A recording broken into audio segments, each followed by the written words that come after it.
Il est l'heure de Business Matin, chers téléspectateurs, et vous êtes sur Business 24 Africa. Merci d'être avec nous. Aujourd'hui, nous sommes sur ce plateau avec Monsieur Lodamas, comme d'habitude. Monsieur Lodamas, il est journaliste à PME Magazine, il est aussi spécialiste des marchés financiers. Et avec lui, nous allons faire la partie de la gestion de portefeuille. Notre thème que nous avons traité à l'émission précédente, c'était la première partie et là nous sommes à la deuxième partie. Chers téléspectateurs, restez avec nous. Nous reviendrons tout à l'heure.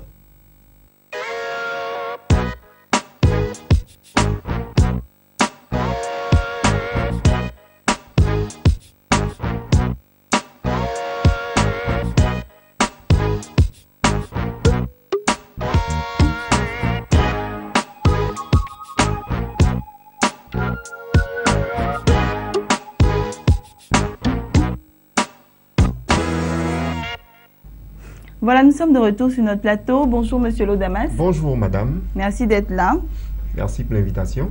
Voilà, je disais tantôt que nous allons parler de la deuxième partie de la gestion de portefeuille avec vous. D'accord. Voilà. Et pour commencer, nous allons rappeler un peu la première partie, on va dire les grandes parties de la première partie, de la gestion de portefeuille. D'accord. Donc, la dernière fois, on a abordé le thème de la gestion de portefeuille en présentant d'abord la procédure d'investir en bourse. D'accord. On avait dit que pour investir en bourse, il faut d'abord ouvrir un compte bancaire et ensuite ouvrir ce qu'on appelle un compte titre dans une SGI. SGI qui est l'abréviation de Société de gestion et d'intermédiation. Donc, c'est en ouvrant le compte titre dans une SGI que vous pourrez transmettre des ordres à cette SGI qui va maintenant les acheminer au niveau du marché boursier. Donc ça, c'était la première étape. Ensuite, on avait expliqué un peu comment est-ce qu'il fallait choisir sa SGI, où on disait qu'il fallait faire une sorte de prospection auprès d'au moins 3 SGI, faire la comparaison des prix, voir, vérifier la réactivité de la SGI, en tout cas, faire un certain nombre de comparaisons au maximum, de sorte à choisir la SGI qui répond le plus aux attentes de l'investisseur.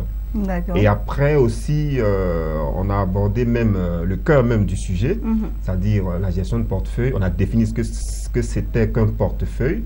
On a aussi dit que la gestion de portefeuille consistait, en fait, c'était une activité qui consistait donc à administrer le portefeuille d'un client, à administrer le compte titre d'un client.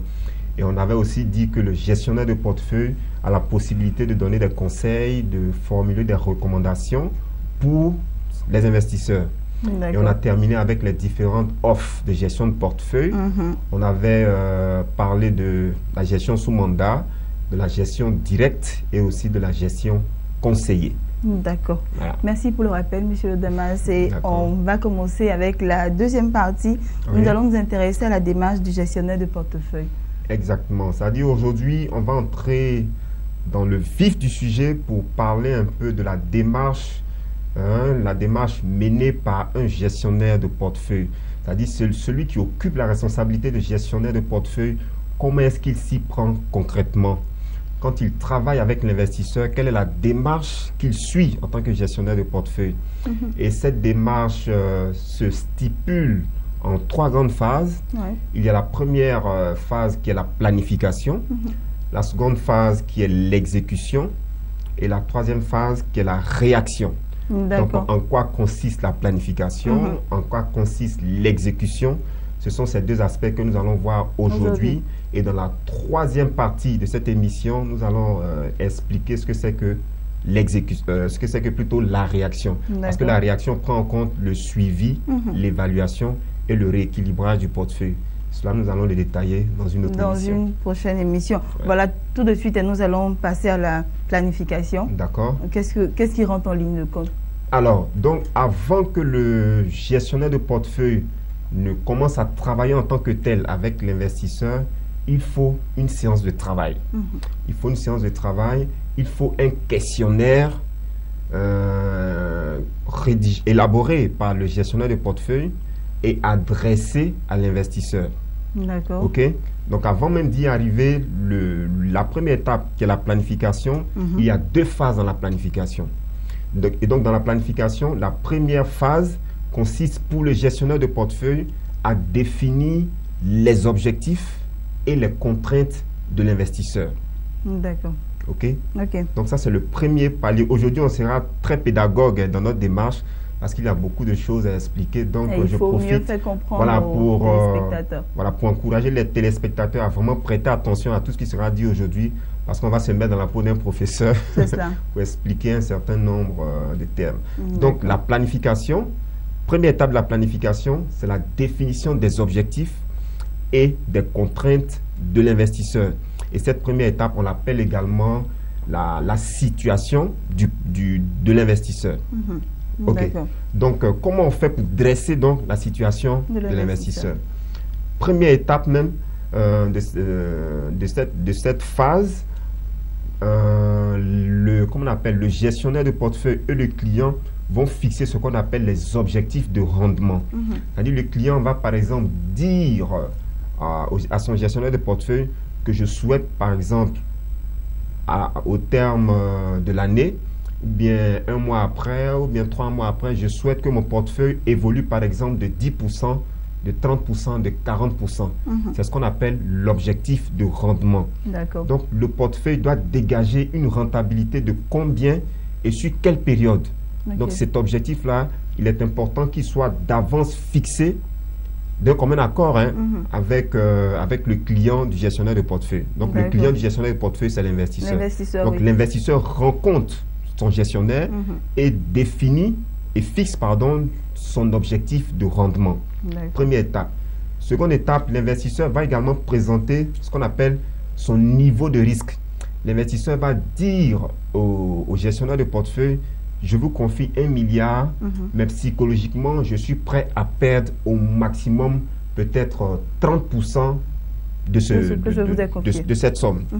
OK? Donc, les 30% qu'il va préciser, c'est ce qu'on appelle le niveau de perte. D'accord. OK?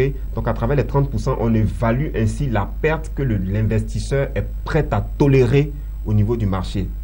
Donc, le gestionnaire de portefeuille doit prendre cela en compte, fixer le niveau de risque de l'investisseur. Troisième étape, le gestionnaire de portefeuille va définir ce qu'on appelle l'horizon de placement. C'est-à-dire l'investisseur arrive, il va injecter de l'argent sur le marché boursier et il va dire par exemple 6 mois après, ou bien un an après, ou bien 2 ans après, je souhaite que mon objectif de rendement soit réalisé par exemple. Donc l'horizon de placement, c'est la période sur laquelle, enfin la période au bout de laquelle l'investisseur veut voir ses objectifs atteints. Donc il y a des investisseurs qui interviennent sur le marché et qui se fixent comme horizon de placement par exemple une période de 3 mois. Il y en a, c'est une période d'1 an, de 2 ans, de 3 ans. Donc chaque investisseur a son horizon de placement à lui. Donc le gestionnaire de portefeuille doit prendre connaissance de l'horizon de placement de son client parce que c'est une donnée fondamentale pour après mettre en place la stratégie d'investissement. Tout à fait. Donc après l'horizon de placement, le gestionnaire de portefeuille doit être capable de recueillir la fréquence du besoin de liquidité de son client. Le client va par exemple dire: moi, chaque fin de mois, il me faut de la liquidité pour pouvoir peut-être faire face à certaines charges familiales, etc. D'autres personnes vont dire par exemple: moi, c'est plutôt chaque fin de trimestre, mais chaque fin d'année, mais chaque...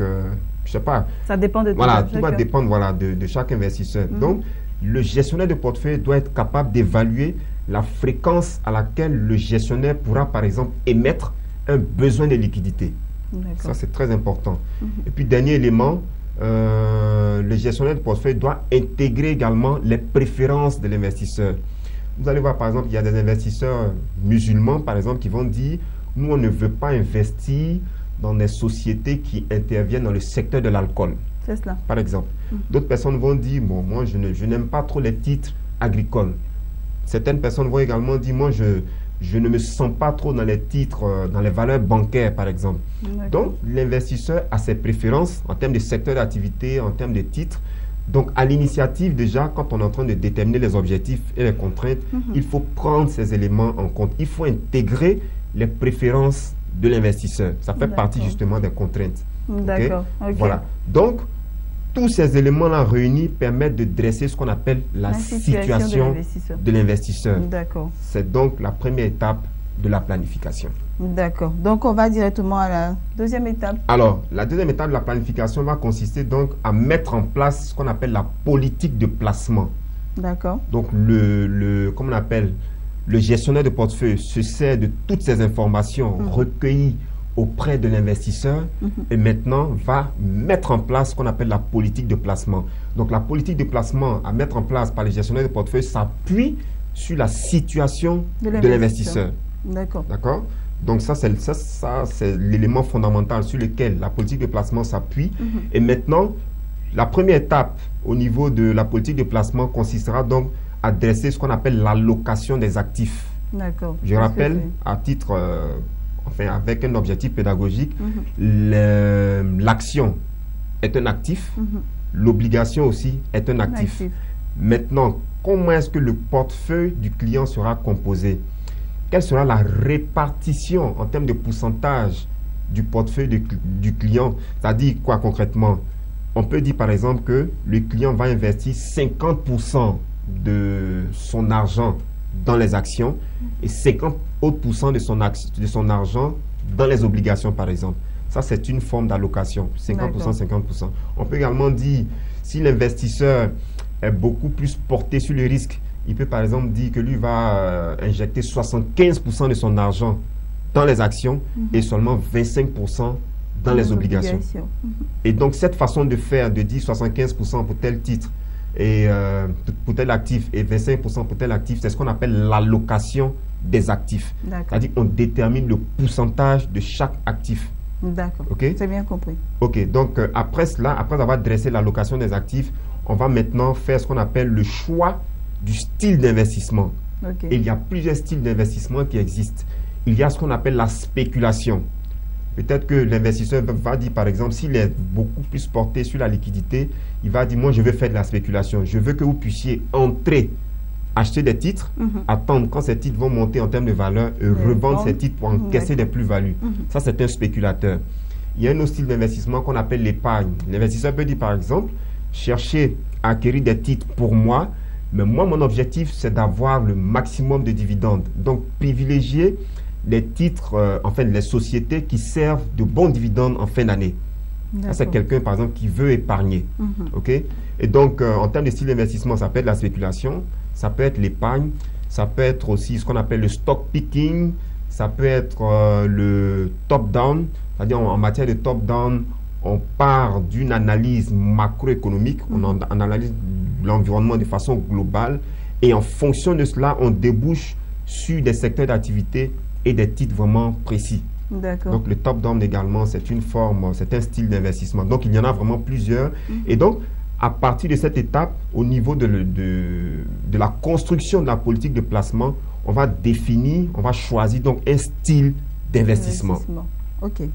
Après, on va choisir le style d'investissement, on débouche évidemment sur la stratégie d'investissement.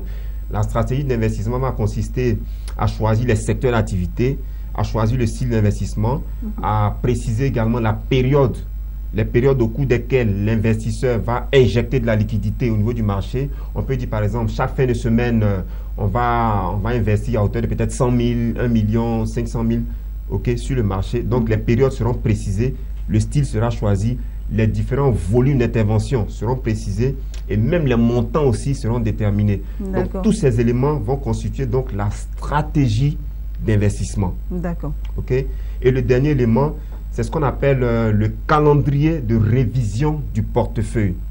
Le style d'investissement a été choisi, la stratégie d'investissement a été déterminée. Maintenant, le gestionnaire de portefeuille et le client et l'investisseur s'entendent sur une période de révision du portefeuille. Donc, un calendrier sera dressé pour dire, par exemple, chaque fin de mois ou bien chaque fin de semaine, l'investisseur et son gestionnaire vont s'asseoir pour passer en revue le portefeuille, pour faire une sorte de bilan et voir comment réajuster, par exemple, la stratégie d'investissement. Donc, voici en fait comment se présente la politique d'investissement. Elle part de la situation de l'investisseur en passant par tout ce qui est allocation des actifs, tout ce qui est choix du style d'investissement, tout ce qui est définition de la stratégie d'investissement et tout ce qui est aussi précision du calendrier de révision du portefeuille. D'accord. Ok, on arrive maintenant au dernier élément, l'exécution. Alors, donc, après avoir mis en place le plan, après avoir dressé tout ce qui est, enfin, après avoir fini avec le volet planification, ce qui a été planifié, ce qui a été conçu en termes de stratégie, doit maintenant être exécuté sur le marché par le gestionnaire de portefeuille. D'accord. Donc, on passe maintenant à la seconde phase, qui est la phase d'exécution. Alors, comment est-ce que ça se passe au niveau de cette phase? La phase d'exécution commence dans un premier temps par une phase d'analyse du marché. D'accord. Donc, l'investisseur va analyser le marché pour essayer de détecter toutes les opportunités d'investissement. Son gestionnaire aussi? Oui, c'est d'un commun accord en fait. Le gestionnaire suit le marché à sa façon, mais vous, en tant qu'investisseur, quelle que soit la formule de gestion que vous aurez choisie, moi, je conseille aux investisseurs de quand même suivre le marché. D'accord. Là, c'est lorsque vous y connaissez, en fait. Oui, même mais quand vous ne vous y connaissez pas. Mais, ok, même si vous ne vous y connaissez pas, il est important que vous puissiez vous intéresser au marché pour justement apprendre à connaître le marché. D'accord. Parce que si vous laissez tout dans la main du gestionnaire de portefeuille, il peut se tromper, il peut faire même une mauvaise appréciation du marché. Alors que si vous connaissez d'une certaine façon le marché, vous pouvez ne pas être d'accord sur certaines positions de l'investisseur. Moi, je suggère qu'il y a quand même un minimum de débat, même si votre portefeuille est placé sous mandat de gestion. D'accord. Et ça contribue justement au développement de la culture boursière des investisseurs particuliers. Donc, il est important que tout le monde, que les investisseurs, puissent vraiment s'intéresser à l'évolution du marché. D'accord. Donc, à ce niveau, il faut s'intéresser à, comment on appelle, à l'analyse du marché. Nous avons parlé donc de deux grandes formes d'analyse. L'analyse technique, où on se fie seulement à tout ce qui est graphique, tout ce qui est évolution technique du marché. Oui. Et on a l'analyse fondamentale, où on tient beaucoup plus compte de tout ce qui est données macroéconomiques, tout ce qui est ratio économique, financier, situation des états financiers, etc. de l'entreprise. Donc, première étape, on analyse le marché et on détecte les opportunités d'investissement. Première étape. Seconde étape, après avoir identifié les opportunités d'investissement, l'investisseur va maintenant sélectionner ses titres. D'accord. Il va sélectionner ses titres et il va choisir les différents secteurs d'activité dans lesquels il veut investir. Ok. Ok, mais je l'ai dit au préalable, il faut qu'il analyse bien le marché. Oui. Le marché étant analysé, vous avez en face de vous certaines opportunités. Donc, vous sélectionnez maintenant les secteurs d'activité. Au-delà même des secteurs d'activité, vous sélectionnez chaque titre sur lequel vous souhaitez investir. D'accord? Troisième étape, après avoir sélectionné les différents titres, vous définissez les différents volumes et les différents prix. Vous pouvez dire par exemple, c'est un exemple que je donne, pour que les téléspectateurs puissent vraiment voir en image. Vous pouvez dire par exemple, il faut acheter 100 actions Uniwax à un prix minimum de peut-être 25 000 francs. Acheter 10 actions EcoBank à un prix minimum peut-être de 50 francs. C'est un exemple que je donne. Ensuite, si tous ces éléments sont définis, vous transmettez maintenant vos ordres à la SGI. Ok. Le gestionnaire va recevoir ces différents ordres. Il va les acheminer en interne, au niveau des traders, et les traders vont exécuter ces ordres-là sur le marché. Et après avoir exécuté les ordres, il y a un feedback qui sera fait à votre gestionnaire, et le gestionnaire de portefeuille doit normalement vous faire parvenir ce qu'on appelle l'avis d'opérer. L'avis d'opérer, c'est un document qui retrace un peu les ordres qui ont été validés par le marché, les conditions même de validation, c'est-à-dire le volume, le prix et le montant global qui a été investi sur le titre. Faut qu'il y ait au moins une traçabilité. Voilà, justement, pour qu'il y ait une traçabilité. Donc, voici en gros comment est-ce que se déroule la seconde phase, qui est la phase d'exécution. Vous analysez le marché, vous transmettez vos ordres au gestionnaire, il les achemine au niveau des traders. Les traders exécutent les différents ordres. Ils font un retour au gestionnaire de portefeuille qui également vous fait un feedback à travers un avis d'opérer. D'accord. C'est bien compris, monsieur Lodamas. C'est tellement passionnant. Voilà, on n'a pas assez de temps. Voilà, on n'a pas assez de temps. On aurait voulu vraiment entrer dans les détails. Mais si vous avez besoin de détails, si vous avez besoin d'explications, vous pouvez nous contacter. Monsieur Lo sera disponible pour vous les donner. Voilà, Monsieur Lo Damas, c'est ici que nous allons terminer notre émission. Merci vraiment d'être passé sur notre plateau. Merci. La troisième partie, la semaine prochaine. La troisième partie, ça sera la réaction. Après avoir exécuté donc la stratégie d'investissement, maintenant on passe à la réaction. Comment est-ce qu'on suit un portefeuille? Comment est-ce qu'on évalue un portefeuille? Comment est-ce qu'on passe à la phase de rééquilibrage du portefeuille? Si vous voulez en savoir plus, rendez-vous à la prochaine émission. Rendez-vous à la prochaine émission, c'est dit. Monsieur Lo Damas l'a dit. Merci d'être avec nous. Merci de nous avoir suivis, chers téléspectateurs. C'est ici que nous vous disons au revoir et à très bientôt sur Business 24 Africa.